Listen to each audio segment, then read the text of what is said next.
Hello ছাত্ৰ-ছাত্ৰী সকল আজিৰ পুনৰ এটি ভিডিঅলৈ সকলোকে ওয়েলকাম জনাইছো আজি মই ক্লাস 9 ৰ ম্যাথ সাবজেক্টৰ এক্সাৰসাইজ ৰিভিজন 1 যেটো কোৱেশ্চন নম্বৰ আমাৰ 16 আছিল তো 16 টো কৰিম আগৰ ভিডিঅটোত আমি 13 14 15 13 14 15 সেই তিনিটা কোৱেশ্চনৰ আমি সমাধান কৰিছিলো তো আজি আমি কৰিম 16 নম্বৰ তো হেকলৈ চাব যদি ভিডিঅটো ভাল পায় তেন্তে লাইক এটা কৰি দিব So আজিৰ আমি ভিডিওটো স্টাৰ্ট কৰো কোৱেশ্চন নম্বৰ 16 কোনো এটা বস্তু 10% লাভত বিক্ৰী কৰা হল বুলি কৈছে তাৰ কিনা দাম আৰু বেচা দামৰ অনুপাত কি কিনা দাম আৰু বেচা দামৰ অনুপাতটো আমাক লাগে তো প্ৰথমে আমি ধৰি লব লাগিব যে ধৰো এটা বস্তুৰ কিনা দাম এটা বস্তুৰ কিনা দাম ইকুৱেল কিমান x বুলি ধৰি ললো তেন্তে ইয়াতে কৈছে কোনো এটা বস্তু 10% লাভত বিক্ৰী কৰে বুলি কৈছে তাৰমানে আমি x ৰ 10% টো প্ৰথমে উলাই লব লাগিব x ৰ 10% অৰ্থাৎ x টো আমি দি দিম ৰ হৈছে সদায় পূৰণচিন বুজায় এটো বদমাছ ৰুলত তোমালোকে পাবা সো 10% to percent টো আমি অতৰাবৰ কাৰণে ডিভাইডেড বাই 100 কৈ দিব লাগে তো ইয়াতে 10 গুণ কিমান হ'ব 100 অৰ্থাৎ আমি ওপৰত পালো x divided by আমি কিমান পালো 10 x divided by 10 পালো x ৰ 10% এতিয়া আমি কোনো এটা বস্তুটোৰ বেচা দামটো কিমান হ'ব তো বেচা দাম ইকুৱেল প্ৰথমতে আমি কি কিনা দামটো x লৈছিলো ইয়াতে কিমান 10% লাভত বিক্ৰী কৰে বুলি কৈছে 10% লাভটো কিমান আছিল x by 10 তো ইয়াতে পাম আমি তলত এখন নাথাকিলে 1 আৰু 10 ৰ লখগু 10 আৰু x কিমান হ'ব 10x আৰু 1 আৰু x কিমান হ'ব প্লাস x হ'ব ইকুৱেল ওপৰত 11x ডিভাইডেড বাই কিমান 10 তো আমি প্ৰশ্নমতে লিখিম প্ৰশ্নমতে কি আছিল যে কোনো এটা কিনা দাম আৰু বেচা দামৰ অনুপাত উলাব লাগিছিল তো প্ৰশ্নমতে কিনা দাম divided by কি বেচা দাম অৰ্থাৎ কিনা দাম আৰু বেচা দামৰ অনুপাত মানে হৈছে ডিভাইডেড তো কিনা দাম হৈছে আমাৰ x divided by বেচা দাম হৈছে 11x by 10 তো যদি আমি এইটো কি কৰি দিউ x কৰো তো 10 তো এইটো 11x by 10 টোক যদি আমি x ৰ লগত পূৰণ কৰি দিউ তেন্তে কি হ'ব উল্টা 10 টো ওপৰত যাব তললৈকে কি আহিব 11x অৰ্থাৎ x আৰু x টোৱে কেনসেল তলত 1 থাকিলে ইয়াতে আমি ওপৰত পালো 10 তলত পালো 11 অৰ্থাৎ আমি এনসাৰটো পাম কি কিনা দাম অনুপাত বেচা দাম তাৰমানে 10 অনুপাত আমি কি পাম 11 হৈ গল এনসাৰ 10 অনুপাত 11 নেক্সট কোৱেশ্চনটো আহিছে 18 নম্বৰ কোৱেশ্চনত এনে ধৰি দিয়া আছে 30 টা কণীৰ কিনা দাম আৰু 20 টা কণীৰ বেচা দামৰ সমান বুলি কৈছে লাভৰ শতকৰা হাৰ কি এটা আমি ধৰি লব লাগিব দৰা হল এটা কণীৰ কিনা দাম ইকুৱেল x তেন্তে নেক্সট হ'ব আমাৰ 20 টা কণীৰ কিনা দাম ইকুৱেল আমাৰ কিমান হ'ব 20x এটাকে আমাক কৈছিলে যে ইয়াতে 30 টা কণীৰ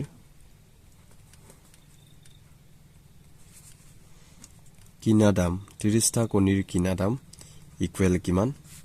30 টা কণীৰ কিনা দাম 20 টা কণীৰ বেচা দামৰ সমান বুলি কৈছিলে তাৰ মানে 20 টা কণীৰ বেচা দাম কিমান আছিল 20x সমান বুলি কৈছে তো আমি 20x লিখি দিলু তেন্তে এটা কণীৰ কিনা দাম ইকুৱেল আমাৰ হ'ব ওপৰত 20x ডিভাইডেড বাই তলত কি হ'ব 30 বিচৰে আমি 30 হৰণ কাটি দিব পাৰিম তো বিচৰ আমি ইয়াতে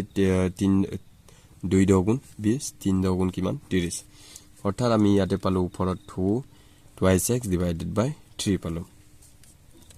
2x ডিভাইডেড বাই 3 লাভটো লাগে হয়নে তো এটা কণীৰ কিনা দাম ইয়াতে সৰি এটো বেচা দাম আছিল হা বেচা দাম ইকুৱেল x তো 20 টা কণীৰ বেচা দাম ইকুৱেল 20x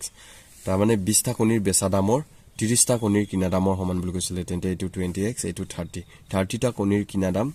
30টা কণীৰ কিনা দাম ইকুৱেল কিমান 20টা কণীৰ বেচা দামৰ সমান বুলি কৈছিলে এটো আমি লিখি দিলো তো ইয়াতে আমি কিনা দামটো কিমান পালো 2x/3 পালো এটা কণীৰ কিনা দামৰটো আমি পালো 2x/3 অৰ্থাৎ আমি এতিয়া লিখিম লাভ সদায় আমি কি কৰো যে কিনা দামৰ পৰা বেচা দামৰ পৰা আমি কিনা দামটো কি কৰি দিও মাইনাস কৰি দিও অৰ্থাৎ বেচা দাম মাইনাস আমি কি কৰি দিব লাগে কিনা দাম কৰি দিব লাগে তো ইয়াতে আমি পাম বেচা দামটো হৈছে x বেচা দাম কিমান x আৰু কিনা দামটো কিমান আছিল 2x/3 2x/3 আমি এইটো যদি মাইনাস কৰি দিও তলত কিমান পাও 3 পাম উপৰতে কিমান পাম ইয়াত x আছে হয়নে 1 আছে 3 আৰু x এ পূৰণ কৰিলে 3x minus 1 আৰু 2x কিমান পাম 2x অৰ্থাৎ আমি পালো 3x ৰ পৰা 2x গলে আমি কিমান পাম ইয়াতে পাম আমি উপৰত x divided by 3 পালো এটাকে লাভৰ শতকৰা হাৰ তাৰ মানে লাভৰ পাৰ্সেন্ট ইকুৱেল আমি কি পাম লাভৰ শতকৰা হাৰটো আমাক লাগে তো উপৰতে আমাৰ কি হ'ব লাভৰ পাৰ্সেন্ট ডিভাইডেড বাই আমাৰ কি হ'ব লাভ হ'ব আৰু এটো উপৰত হ'ব লাভ তলত কিনা দাম হ'ব কিনা দাম যদি আমাক পাৰ্সেন্ট ওলাব গৈছে তেন্তে আমি কিমান ইনটু 100 কৰি দিব লাগিব তো ইয়াতে জায়গাটো নধৰা হৈছে সো মই ইয়াতে লিখি দিছো আপোনালোকে বেয়া নাপাব তো লাভ ডিভাইডেড বাই কিনা দাম ইনটু 100 আছিল কি পাইছিলো লাভ ডিভাইডেড বাই কিনা দাম ইনটু 100 এতিয়া আমি ইয়াতে লিখিব লাগিব লাভটো আমি কিমান পাইছিলো x/3 আৰু কিনা দামটো আমি কিমান পাইছিলো এটা কণীৰ কিনা দাম twice x/3 আমি ইয়াতে পাইছিলো 2x/3 পালো অৰ্থাৎ ইয়াতে পূৰণ কিমান আছে 100 আছে তো x/3 আমি দি দিলো পূৰণ উল্টা কৰি দিম 3 টো ওপৰত যাব তললৈকে কিমান হ'ব 2x পূৰণ কিমান হ'ব 100 যদি কোনো এটা সংখ্যা ডিভাইডেডত থাকে তাক আমি যদি পূৰণ কৰো তেন্তে উল্টা হৈ যায় হৰটো লবত যায় লবটোৱে কি হৈ যায় হৰত হৈ যায় তেন্তে 3 * 3 x এ 2x এ x টো কাটি দিলো তেন্তে 2 এৰে আমি 100 টো কিমান বাৰ কাটিব পাৰিম 2 50 100 অৰ্থাৎ 50% এনসাৰ আমি কিমান পালো 50% তো এতিয়া নেক্সট কোৱেশ্চনলৈকে গৈছো নেক্সট কোৱেশ্চনত আছে 18 নম্বৰ এটা বস্তুৰ কিনা দাম 2100 টকা 10% লাভত বিক্ৰী হলে বস্তুটোৰ বেচা দাম কি হ'ব বুলি কৈছে এটা বস্তুৰ কিনা দাম 2100 টকা 10% লাভত বিক্ৰী হলে বস্তুটোৰ বেচা দাম কি হ'ব ইয়াতে আমাক দিয়া আছে কিনা দাম ইকুৱেল কিমান দিয়া আছে 2100 টকা আৰু লাভৰ শতাংশ অৰ্থাৎ লাভৰ পাৰ্সেন্ট ইকুৱেল আমাক কিমান দিয়া আছে 10% তো ইয়াতে আমি পাম যে বেচা দাম এটাকে বেচা দাম আমাক লাগে বেচা দাম ইকুৱেল আমি কি কৰিম ইয়াতে হ'ব আমাৰ পাৰ্সেন্ট হতৰাবৰ কাৰণে আমি তলতে 100 দি দিলো ওপৰত আমি 100 প্লাস কি কৰি দিলো লাভৰ শতাংশটো হয়নে তো ইনটু আমি কি কৰি দিব লাগে কিনা দাম দিব লাগে এইটো সূত্ৰ হয়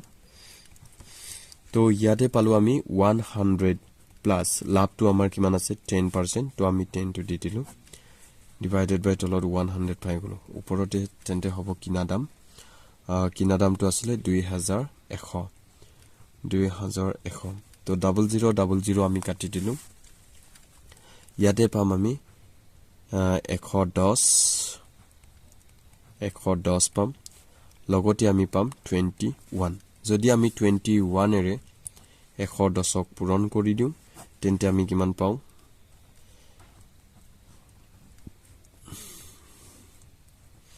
ইয়াতে আমি পাম 0 1 3 আৰু 2 এনসাৰ পাম আমি 2310 তো আমি 2310 তো গতিকে আজিৰ ভিডিওটো ইমানতে সমাপ্ত কৰিছো যদি ভিডিওটো ভাল পাইছে তেন্তে লাইক কমেন্ট কৰিব আৰু চেনেলটো সাবস্ক্ৰাইব কৰিবলৈ নাপাহৰিব যাতে এনে ধৰণৰ ভিডিও নেক্সট হলে আৰু পাছত পাই থাকে সো আজিলৈ ইমানে বাই বাই